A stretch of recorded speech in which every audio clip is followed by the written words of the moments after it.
What's up, everybody? This is your man, Chris Allen, coming to you live on another episode of On the Grind. Listen, today I'm in Jacksonville, Florida, man, and I'm telling you, I have the ultimate privilege of interviewing one of my closest friends, Miss Sharon Mills. Now, y'all, let me tell you about this lady. Sharon is probably one of the Jacksonville's leading professional real estate agents. She works for Watson Realty. She has been a multi recipient of the Prestigious Gold Pinnacle Award by her company, with sales in the multi-millions throughout her 13-year career. She is probably ranked in the top 10 agents in her region and has been named a power producer in the leading real estate companies of the world. Y'all, I'm telling you, I'm so excited. Sharon has been recognized as the #1 agent in her local office for written and closed business for 2018. Now, let me tell you, Sharon entered the real estate industry in 2006 when this nation was embarking on probably the worst economic climate depression in history. But you know what? That didn't stop Sharon. Within 4 years, she has achieved top status in the Watson organization, which houses more than 1,400 agents at that particular time. Now, when looking for a true professional to handle all of your real estate needs for you and your family, let me tell you, Sharon's perseverance, professionalism, knowledge, respect amongst her peers has been instrumental in making her one of the top producing agents in all of Northeast Florida. So you know what?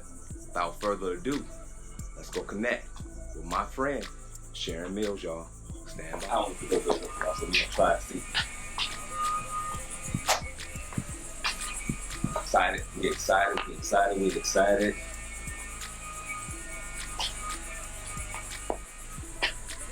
She knows it's coming, so I don't know why. She's not answering the door. Oh, I hear it. It's me. I'm home. Can you hear me? Hi, can you hear me? See, money don't stop, y'all. Says she already on the phone, making money. All right. So hold on, we're gonna go get with her pretty soon. Stand by. What's up? How are you? Doing well. Good. How are you? Fine, thank you. Miss Top Real Estate Agent, Jacksonville, Florida, Sharon Mills in the house. How are you? I'm doing great. Doing good? Great. How are you? It's a beautiful home. Thank you. One of Jacksonville's finest. One of Jacksonville's Yeah, finest. and I appreciate you coming. Yeah. So what are we standing at? What we looking at? This home is 3.2 million, 11,600 square feet, 7 bedrooms, 10 baths. 11 bedrooms. Seven bedrooms. 11,000 square feet? 11,600 square feet. Yep. Really? 7 bedrooms. 3.8. 3.2. And it's as you see, it's a great home on the Intercoastal in Queens Harbor. And one of the great things about Queens Harbor, I don't know if you're familiar, but it's probably one of 10 to 12, everybody says 10, but I like to say 10 to 12 communities in the whole country that has its own freshwater harbor. Really? And so just on the other side here is our harbor master. Okay. Doing some work out there. Yeah, but people can take their, actually takes their vessel right from their backyard, their dock, right onto the Intercoastal, onto the ocean. Wow. Wow. So it's great. That's good stuff. Yeah. So, Ms. Sharon Mills, before we get started in the actual questions, tell me a little bit more about this awesome home that we're sitting in. Thanks for asking, Chris, but this is one of Queens Harbor's finest properties, like I said before, at 11,600 square feet. And this is truly an executive home. It has basically everything you need in this particular home. Just to give you an idea of the layout, for the first floor, you've got living, of course, a great dining room, living room, This great family room, kitchen, gourmet kitchen gathering area. There is a beautiful master bedroom and bath on the first floor. There's a wonderful executive office and also a secondary, what could be a master bedroom at the opposite end of the home. And of course, your laundry room, extra pantry space, refrigerators. I mean, it's just a great layout. And then going upstairs, you have a very huge loft area for pool table, game room, whatever you want. Beautiful, beautiful home theater. There are 4 additional bedrooms, en suites with their own baths upstairs, and also a secondary executive office. And if you don't find that to be enough, there is also a wonderful guest suite, which is completely separate from the home. You can go either reach it through the pool area, lanai area, or it has its own private entrance that you can enjoy. And it's a living room, kitchenette, a huge, very large bedroom with its own bath, and also a laundry room out there, and absolutely fabulous views, as most of the home has, of the Intercoastal Waterway. And this particular home sits outside of the Queens Harbor Association. If you choose to purchase it and become part of Queens Harbor, the association, you can do that, but it is an out parcel, and so they are not members, and you don't have to be a member of the association, which means you don't have to pay association dues or things like that. But it has a dock, it has its own dock, it has a boat lift, and what's unique about this community is, as I said before, it's one of a few in the entire country with their own freshwater harbor. So you have a lot of people who keep their vessels in their backyard. We also have a marina here in Queens Harbor, so if somebody didn't want to keep their vessel in the backyard, they could also lease space at the marina if they chose to. But it is an absolutely amazing and wonderful property. And as I said before, I'm very happy to showcase it because I am just very proud of Jacksonville and what Jacksonville has to offer. And I think Jacksonville is one of the best kept secrets. Absolutely. And so I love showcasing beautiful homes like this so people know what's out there. And you said it's 11,000 square feet. 11,600. 7 bedrooms. 7 bedrooms, 10 and a half baths. 3.2 million. 3.2 million, which is a steal for 11,600 square feet. It's a beautiful home. To walk in this home is just massive. Yeah. You know, and for as massive as it is, there's a lot of entertaining that has gone on here, and so people talk about the size, but it still feels very comfortable, very inviting, and which your home should feel. So I think a new owner could really enjoy this space. Let's do it. So let's get into it. All right. So above all the, we hear about the accolades that you've had over the years, the success, and one of the top agents in the Jacksonville market, doing your thing, big things here in Jacksonville. Let's talk about Sharon Mills. When did you fall in love with the entrepreneurialness and also real estate? When did you fall in love with that? That's an interesting question. I got into the business of real estate in 2006. Okay. But I can say probably 10 years before that, I actually knew that I would love real estate. And not only did I know I did love real estate, but I'd meet people and they'd say, you know what, you'd be great in real estate. You'd be great in real estate. I've transferred, before coming to Jacksonville, I'm from Buffalo, New York originally. I have not lived there since, left there in '85 to transfer to Detroit, Michigan, worked for General Motors for years. My ex-husband and I at the time, he was my husband at the time. But we transferred and we both worked at the GM building. We were there for 5.5 years, transferred from there to Rochester, New York with General Motors. Then we took a transfer to Medina, Ohio. Okay. Wow. No, Carmel, Indiana, then Medina, Ohio, and then Jacksonville. And so during those transfers and having to move every 2 to 5 years, I knew, I've sold several homes and purchased several homes during that time.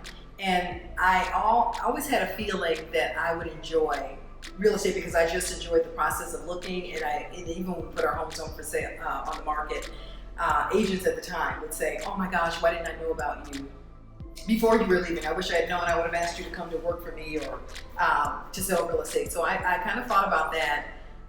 and figured I'd enjoy doing it, but decided I did not want to embark on that until I knew we were in our final destination.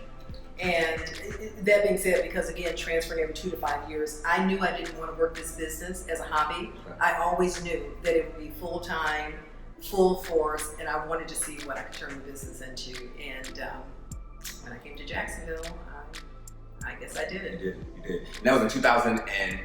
That was in 2006, actually, when the market was beginning to shift. So I was actually getting in the business when most agents were exiting the business. Hold on, you said something. So folk is getting out the industry, exiting, making a massive exit, and you thinking, get in. Right. Why? To be honest, I didn't know that there was going to be a mass exit. Okay. I didn't know that there was going to be a mass exit. Okay. So I got in. I got licensed, I believe it was January 1st of 2006. Okay. And so I held onto my license for a while and made the conscious decision, because our daughter was a senior, going to be going off to college, and I was just very involved in her life, and she was in volleyball and things like that. So I really wanted to stay available for her last year, and so I did not sign on with a company, which was Watson Realty, and I'm still with them today. I did not sign on until June of 2006, and if you remember back in 2006, there was just a frenzy. Things were selling and just flying off the market. Well, by the time I got into the business in June, you kind of saw a little shift. Things hadn't come to a complete stall, but you saw that things were shifting. And, but I still, for me, it wasn't a deterrent, because I don't mind hard work. I've always worked hard. And I remember probably by the end of 2006, I mean, there were a lot of people that left the business, and people were saying, why are you even doing this at this time? Probably, wait a couple of years, or aren't you afraid of the market, or nothing's going to be selling, and things like that. And I remember my mindset was, you know what? I'm looking to do this full time, number one. Gotcha. I don't mind hard work, number two. I don't scare easily, number three. Okay. And the bigger piece for me was, I remember thinking, all the years that I worked for General Motors, I had to show up regardless. When you're working for a corporation, it doesn't matter what the climate of the market is. You got to show up for work. And so that is the position I took when I started my real estate business, because I work it as a business. So how was it for you to be able to shut the noise out? What was it that allows your mind to be able to shut all the noise out from the people around you who's telling you not to do this? What do you think that was that allowed you to do that? I would have to say that I'm a very optimistic person. Okay. By nature? You know what? By nature, by faith, by God. Got you. Like, truly, it starts with God for me first. Love it. And so, I just don't believe in no. I don't believe in no. I don't believe that things have to be easy. I believe, and truly, as the scripture says, all things are possible. That's good. And there is really nothing that I think, if I put my mind to it, that I feel I can't do. There's just nothing. So even when people are saying, or we're saying, you know what, nothing is happening, I think it's so important for people to have your goal and to have your goal written down, because life just happens. So rather it had been the market crashing or some tragic thing happening in your life, one thing I can truly say is that I keep moving. I keep moving. You have to keep moving to work through it. And I think T.G. Jakes did an example once during one of his sermons, and he was saying the reason so many people don't make it to where they're trying to go is because when life happens, they keep stopping. They keep stopping. And he did this demonstration, which I thought was really neat. He had some people stand on the stage, and he says when he throws out things, okay, divorce, people would stop. And then he said, okay, start up again. Death, somebody would stop. And so he then asked everybody to just keep moving. Keep moving, because life is going to happen. Life is going to happen. The economy is going to crash. Like right now, we're in a good market. We're still not where we used to be, but we're still in a good market. But at some point, that trend will change. So you have to have your mind set on where it is you're trying to go, regardless to the obstacles that are thrown at you. So everybody who knows me knows I'm more of an optimist. very positive, certainly, but I'm also a very hard worker. Gotcha. And I don't mind putting the work behind it. Now, I was going to ask you a question, but you may have already answered it back. If you didn't, just tell me. What do you think your biggest trait is that has allowed you the opportunity to be so successful? What do you think that is? Is a number of things. Okay. First of all, faith, believing that I can do it. Okay. But I think having the passion and the drive and the professionalism to make what I need happen. And again, I think in any business, in any walk of life, whatever it is you're trying to do, you need to do it at the best level possible. And that's how I try to live just in general as a person. Right. So my customers have been so amazing. When I got to the business, I wrote an article for the Times Union called Try on a Realtor for Life. And it was talking about, I wanted people to see me as their real estate agent as the same way they see their dentist. Their financial planner. I think everybody needs a real estate professional on your team. But in order for me to earn that business, like this particular home here, I can tell you for these people, these customers who have now become great friends, this is probably for their family. Listen, she making money, y'all. See that? That's why she number. That's good stuff. Okay. But this is probably my 6th or 7th transaction for this couple and their family. Wow. Because I didn't just want the couple. They entrust me with their children. I've sold 3 of their sons' homes. Wow. And multiple homes, as a matter of fact. So I'm sure it's more than 7 at this point. But that is really what I want it to be to my customers.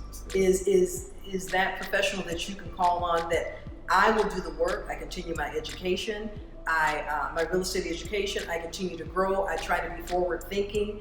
I really think it has helped me bring some of my corporate skills into the business, because it's not just about a pretty house. It's like knowing how to work the numbers and knowing just the psychology of the business, and knowing what's happening in the market, but not being afraid of what's happening in the market. There are just so many things, and I really contribute, like I said, a lot of it to my faith, but I do think my corporate experience has really helped me to run the business as a business. You talked about perseverance, you talked about your faith, you talked about hard work, all great attributes to become successful. When you're alone at night, you think about all these successful things that you've accomplished. What is that one trait that you say, you know what, Sharon, you got to work on that? What's that?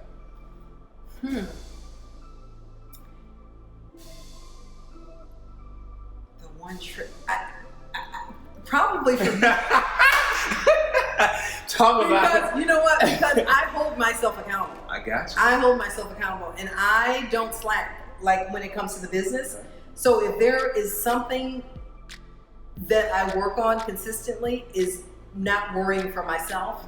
I never worry about the commission. Never worry about the commission. But when I have a customer who needs to sell $1 million home, and you're going up, of course, against other $1 million homes, and they're trying to get from point A to point B, it saddens me when they're sad that the house is not selling, and they certainly know it's not because of anything we've done. The home is beautiful, the home is priced right, but there's a lot of competition out there. So sometimes people take it personally when someone else's home is chosen over theirs, or for whatever reason they feel like they need to make the move sooner rather than later. I can tell people I will market that home and I'll get it sold. But I know some people want it sold in 30 days. Well, $1 million home, it may take 8 months, it may take a year. So when I have people that are in life-changing situations, and who knows, it could be a divorce or something, my heart bleeds for them. My heart never bleeds for my commission. The commission will take care, I always want this business for me to be about caring about people, because the commission will come. And as a matter of fact, if I can tell you the story, when I first got into real estate, my biggest concern, most people's biggest concern is, how much money can I make? How much money can I make? Can this sustain me? My prayer to God, and I mean this with everything in me, my prayer to God, my whole life, people have seen me as caring and a giver and kind and care. I just truly care about my fellow man. So my biggest concern is sometimes salespeople people think they're being kind because they want your business. Gotcha. And so my prayer to God was, Lord, let every person see my sincerity and my genuineness. Like, don't ever let that get caught up in the sales piece for me. And it touches me because almost every customer I've ever had has said, I just love your heart. I love that you're so sincere. I could tell right away that you're genuine. When people say that to me, because nobody knows I had that prayer until now, I put it out on this video. Hey. So nobody knew that was my prayer. Right. But that blesses me. Sure. Chris, that blesses me more than anything. That's good. Because the money is people first, and the money will come. And if that's something that I can share with people, and I know people, you struggle, and of course the money is important. Sure. But if you show people you care, they will work with you. They will give you their business, but they need to know that there's more in it for you than the paycheck. You truly care about this being a life change for somebody. And most times when people are, rather the excitement of upgrading or downsizing, sometimes we get called in because people are divorcing, as I said, or, tragedy or death or, life changes. And it's very important for us to be there. It's very important. It's live. We ain't added in that. Yeah. So, but it's very important for us to. You talked about people getting involved in the industry for the money. And yours wasn't for the money. No. Right. So what type of advice would you give to those people saying, I'm going to get into that real estate game because I can make a bunch of money doing that? And what? I would say you can. You can, but that can't be your motivation. And if you look at anybody who is speaking today, right, and the majority of successful people, that is the message that they're sending. You have to care, you have to give before you can receive. And one thing about this that I would say is, again, there has to be some sincerity. And if you're just in it for the money, are you going to put the work into really learning your craft? Because people think they can put the sign out, or, I'll drive one buyer around, and as long as I get that one check, and if that's all you're looking for is one check, that's all you're going to get. Right. I want many checks, and I want big checks. Absolutely. But when I show up, my customers know what they're getting in terms of a professional, and it's not just important to have the respect of my peers from my company. I work well. I could give you some names of people from other companies. I just believe in not just treating my sellers well, my buyers well, but even other agents. Other agents tell me all the time, like, working with you is one of the best transactions I've ever had. And that comes from just caring about people. If you care about people, when I first got in the business, I moved here in 2004. Okay. Got into the business in 2006, because you hear people say often, I don't know anybody. Well, I had been here 2 years. I only knew a handful of people. And so when people would ask me, what do you attribute to your success, or how are you finding these customers? And I said, something? And my answer was, you know what? You'd be surprised how far a hello and a smile will go. I mean, and that's in terms of if I'm at Publix, but I didn't do it because I wanted somebody's business. Right. But the person at Publix who asked me to come sell their house, asked me to come sell their house because I said hello. And I smiled, and I cared before they knew I wanted anything. And it's like, because I didn't want anything, so people will find you. I mean, there are times I've given my card to people that I randomly spoke to at Starbucks, and they will call and say, you probably don't remember me, but 2 years ago, I was standing in line and you were talking to me, or I sat next to you at Starbucks and you told me, like, this is a people business. Right.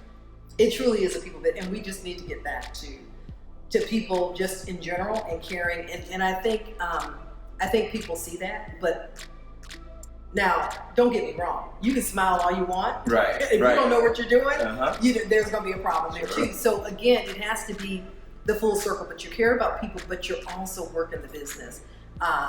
Like a business, and that's, for me, I think it's very important to tell people what you want them to know about you and your business. And so when I first got to the business, I remember friends of mine, very good friends of mine, saying, well, that's great, your daughter's going off to college, that's perfect, because I could have been home and didn't have to work.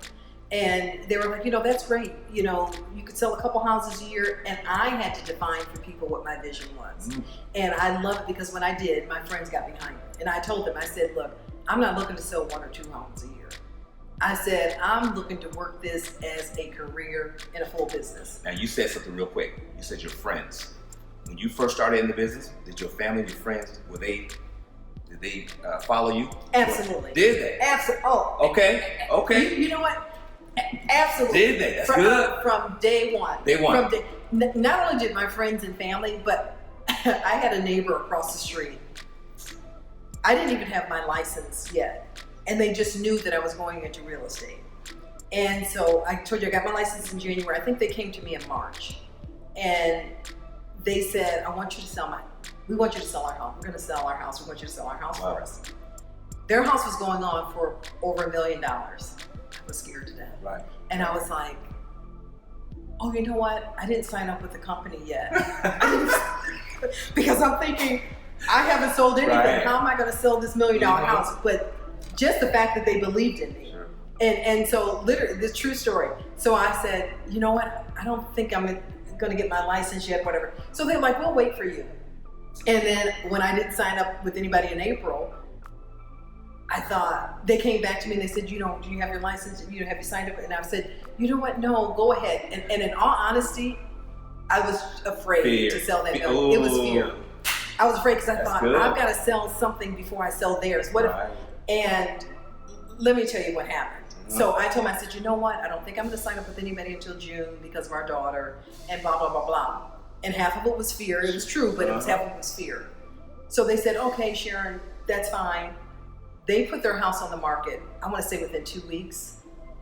It sold for $1.3 million in 3 days. Wow. I kid you. And I'm thinking, I could have put that sign. No, I need to learn the marketing. I need to learn, all the things that I need to know to sell $1 million. Wow. But you know something?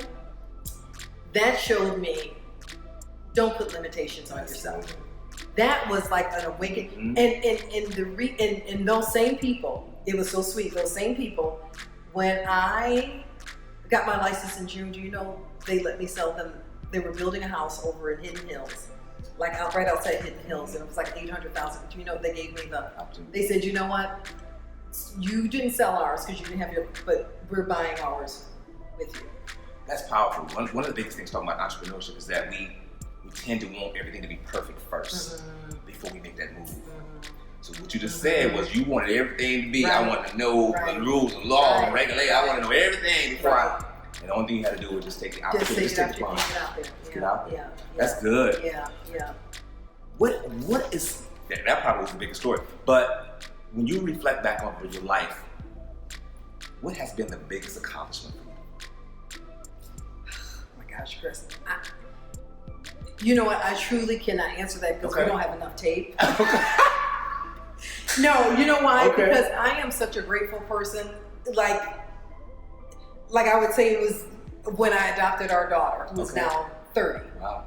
Or when I succeeded at something at General Motors, or when I opened up my decorating business and it took off, like literally in the first month. Like everything I've touched. Everything that I've touched that I've said I wanted to do, I have succeeded at. Nice. And I truly have to give credit to God. Sure. But in giving credit to Him, it's like one thing He has shown me, if you prepare yourself, like every day I say, I love the scripture, lay your plans before me and they will succeed. Every single day. Like I'm like, Lord, you know who my customer is supposed to be, you know who I'm supposed to work with, who I'm not supposed to work with, and everybody that I've worked with in this 13 years has just been wonderful. I probably had one that was a little different, but every single person, and I know that's not by coincidence. Like I really believe that, and I really believe laying your plans before Him, and when God, it's just like with your children, when they prepare themselves and they work hard, and you see them pushing, and you see them setting themselves up for success, you're happy to say, you know what, here's that little something, because I see what you're doing, and I know that you can handle this, and I know that you're responsible, and I know that I can trust you with it. And I believe when he says, you know, that if he can trust you with small things, he can trust you with larger things. Most people want to get into business, entrepreneurship, or any of it, and they want to wait for things to come. You're not preparing. And back, especially in 2006, my broker will tell you back then, I showed up for work every day. Every day. It was a ghost town. Well, and basically everybody's talking about there's nothing to sell. Mm-hmm. But I showed up for work every day.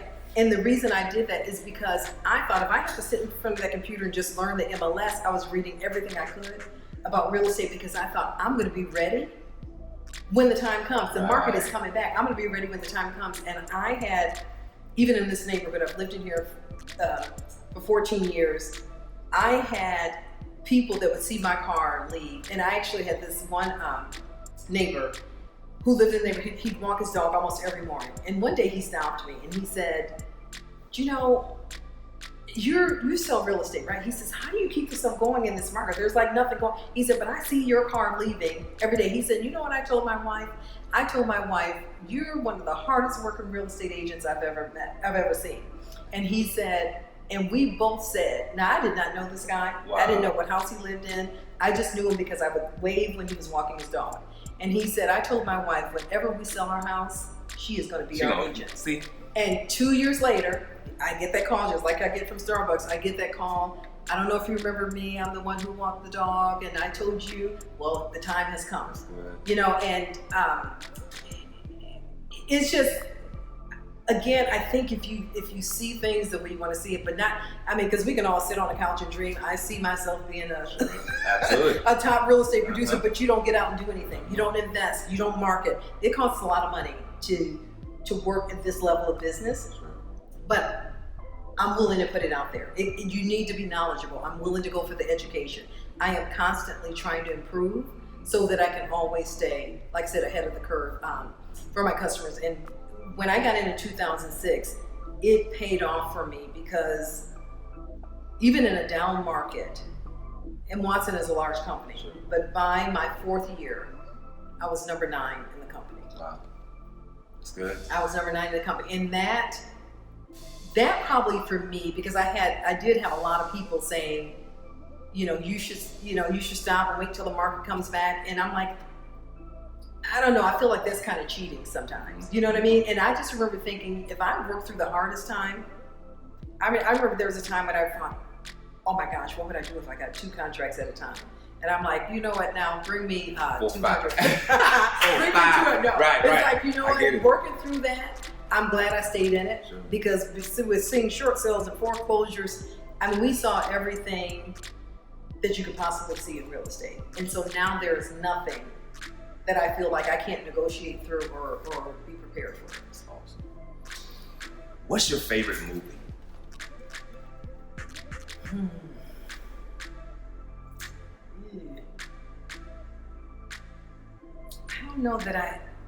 I don't know that I have I'm very eclectic, so I don't know that I have a favorite. Okay. What's that movie that you can watch over and over and over every time it comes on? What's that movie? You got one of them? Mine is Brown Sugar. I can watch Brown Sugar every time it come on. Really? I have to think about it. No. What's your favorite song? You got one of them? Probably recently, and because the secretary at our office, she sends me these little snippets, and every time I turn in a file, and this girl is on fire. Oh. This girl is on fire because I'm like, so she sent me that one day, and I was like, you know what? Her name is Kathy, and I said, you know what, Kathy, I love it. I said, I love it. That's gonna be my theme song. So, that girl's on fire. And it's funny because I stay busy, and there are times I get tired like everybody else, but never wanting to stop. And all I have to do is put that song on, and it gets me right back. That's good. Those are Alicia Keys, right? Alicia Keys. If you had to go back in history, past, present, future, is there one particular person you would like to meet?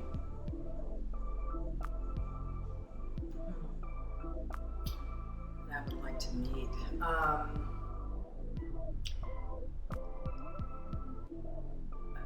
Probably Gandhi. Really? Mm-hmm. Why Gandhi? And only because God is my source. God, Okay. faith, Jesus Christ, all of that. Gotcha. But I love the wisdom behind the words. I love a lot of the Gandhi quotes. I love it very much aligns with how I think about how people should be treated. And if you read his writings, it's all about that. And so I didn't become that because I read his writings, but it resonated with me because I'm like, okay, somebody else gets it. Gotcha. That it really starts with people and how you treat people. Like that to me is the source of everything.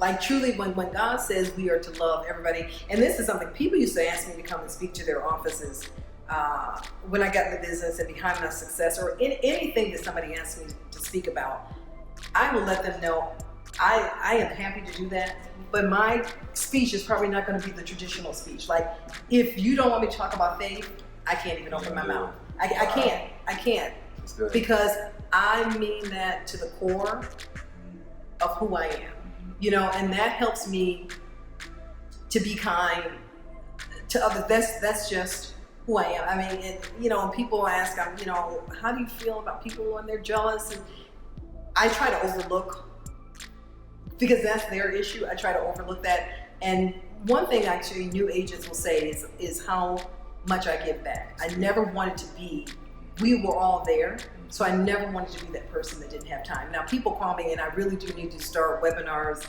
and that kind of thing. We've been talking about that for a while. Yeah. Because I can't get to everybody and I can't give everybody an hour, but I do try to, you know, even if people that I don't even know call me to ask advice on real estate and how do you do it, and you know, and I try to get 15 minutes or 20 minutes. It's just I'm just so slammed, so I've got to find another way to do that. But I do like giving back. That's good. What's the next step for Sharon Mills? The next step for Sharon Mills is taking this business higher, just always improving, showing up with excellence, and finding some balance, because I am the ultimate workaholic. Are you? Okay. Yes, I am. Is that a good thing? No, it's not. Okay? No, it's not a good thing. Okay. In this business in any business, is very important to find balance. And so I'm starting next year.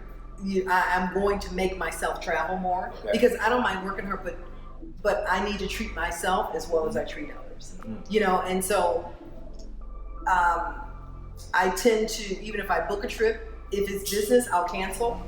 And life goes on with or without me. Life will go on, you know. So I think, so you don't burn out on the business, I think it's very important for anybody to take the time to feed yourself, to rejuvenate. I just got back from a 3-day stay in Georgia. I went to a bed and breakfast, and it was wonderful. I still took phone calls and actually finished up my licensing before I expired in September. But I need to I am going to commit to a 14-day vacation next year. Some smaller things, but definitely that I'm gone from business for 14 days. I've definitely earned it, and I need to make myself do it. That was one of my traits that I found difficult, was that balance.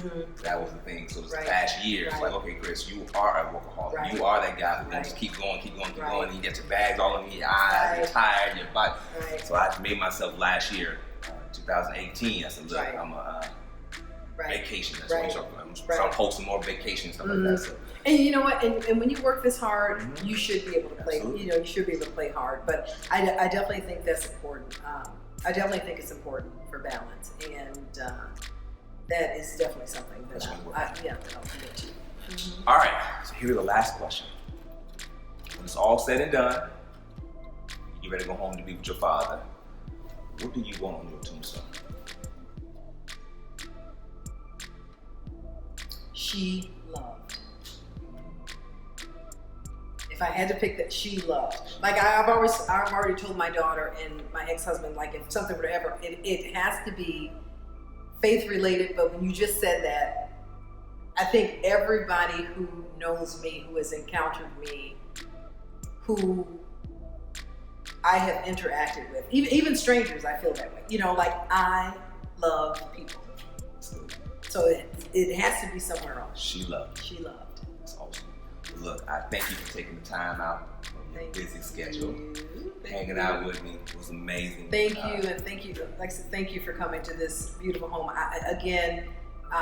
and giving me the opportunity to showcase, because I just really think people need to know that Jacksonville not only has amazing people, but we have amazing properties. This is how she look all the time, y'all. I mean, from when we met, we've known each other for some years now. Long time. And this is how it was from day one. She's been on point. That's that passion, on point. Thank you. That's what gets you to that number one spot. Thank you. Tell people real quick how they can actually get in contact with you. Sharon Mills at Watson Realty Corp, 904-534-6087. You can call me anytime.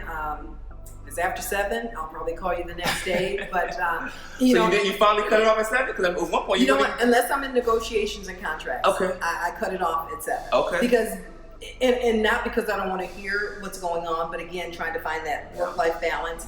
But also, there's nothing. If something arises, I finally realized there's nothing I can do after 7 anyway. I can't call to get something figured out or straightened out, because everybody that I need to call is already gone. You know, if it's something I can do, I've probably already done it.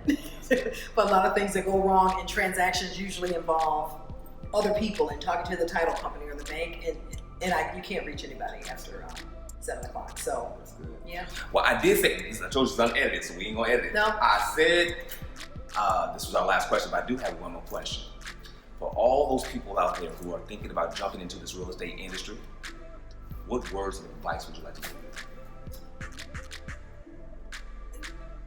Probably, in a nutshell, I'd say investigate the business for what it really is, and make sure that you're coming in it for the right reasons. Also, I think the biggest mistake that people make, when I got into the business, even though things happened for me very quickly, I remember saying I was not going to be difficult or be hard on myself unless I hadn't sold anything in a year. You know, and most people get into real estate and they think it's a quick fix, you know, and they think, you know what, oh my gosh, if I haven't done something in 30 days or 60 days, they're in and then they're out of the business. Good. Any business that you open, that you embark upon, if it's your own business, anybody tells you in terms of numbers, give yourself 1 to 3 years. I know in our business it's a little different, but if it was a boutique, and that's why I didn't put pressure. Even when I was selling things, I still gave myself that year. You know, because if I only sold one thing, then hey, fine, I wasn't gonna beat myself up. So most businesses, it's a 1 to 3 year. If you open a boutique, a food store, a supermarket, whatever, it's a 1 to 3 year term before you start seeing really the return on your investment. The biggest thing too, is knowing it is an investment. So I tell people that talk to me that are planning to leave another business, make sure you've built yourself a nest egg, you know, because you can't quit something and then come into real estate and expect in 60 days, you know, that you're going to have this turnover of income. So I think a lot of people have to leave, not realizing there are some expenses up front, you know, so just save, believe in yourself, and then do the work to understand your craft. Just like think of it as a college course. You want to learn everything you can learn about real estate so that you can show up and be that professional that your customers need. And when you do that, people care what you know, and if you can do that, that's where you get your repeat business. And a lot, you know, it's funny when you ask that question, well, did friends get behind you? Did family get behind you? A lot of times people don't get behind, and I get this all the time, that people say they didn't get behind, but they probably, in some cases, people, from a confidentiality standpoint, but you've got to show them that, you know what, I don't talk about anybody's business. I have sold for sisters and brothers, and they don't even know. I will not say one thing about the transaction, but I think the bigger thing is your family and your friends, they know who you really are. And even with like my neighbor, like I was a person of integrity. You know, if I say I'm going to do something, I'm going to do it. So if you're the person who's supposed to bring the mac and cheese to the family reunion, and you first of all show up late, and even when you show up, you didn't bring a meal that they were waiting for, they're probably not going to think you're going to be able to show up to do their real estate transaction. So people, this is more than just about the business. People are watching you, and in this, I had this happen. I had somebody call me to sell their home who had a customer, to sell their home who had a friend, a very good friend who was in real estate. And so when they called, I was a little surprised because I know that a very close friend of theirs was in real estate.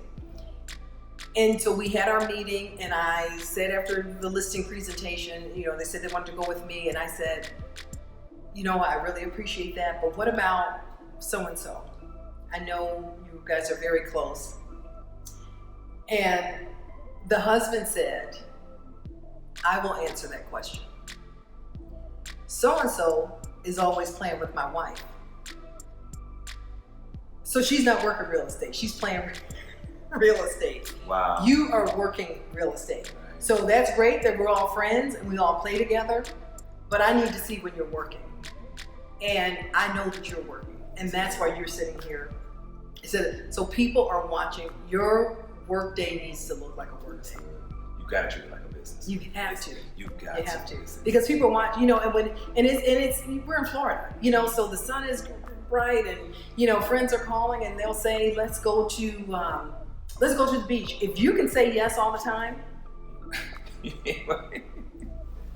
That's good. That's good. Now I will say, you know what, and my friends will tell you, okay, after I show these 6 properties, how long are you going to be there? I'll be there at the tail end, or I'll try to at least touch the sand if I can get there. But they know my work day is my work day, and of course I do take. Sometimes I try to take like a half a day or something like that a week, and I need to do more because it's not good not to be seen either. But you can't be playing all the time. Look, I appreciate you. Thank you. As always, it's a pleasure sitting here with you, talking to you about your business and your success and the traits and things to become successful. So, thank you. You're doing a great job too. I see you out there, and very proud of you. And I think the way we met, we had one introduction, but I think the second time when we really connected was you came to one of our offices and you spoke, and I love the way you carried yourself. Wow. And I remember that you were very professional. You commanded the attention of the room, and there was just something very professional about you that I identified. And I remember us kind of taking off of there. And even when you left the office, saying, "What a great guy!" People look at how you show up, and it's very important. I appreciate it. So keep it up. Until next time, y'all. Don't talk about it. Be about it. We out. Peace.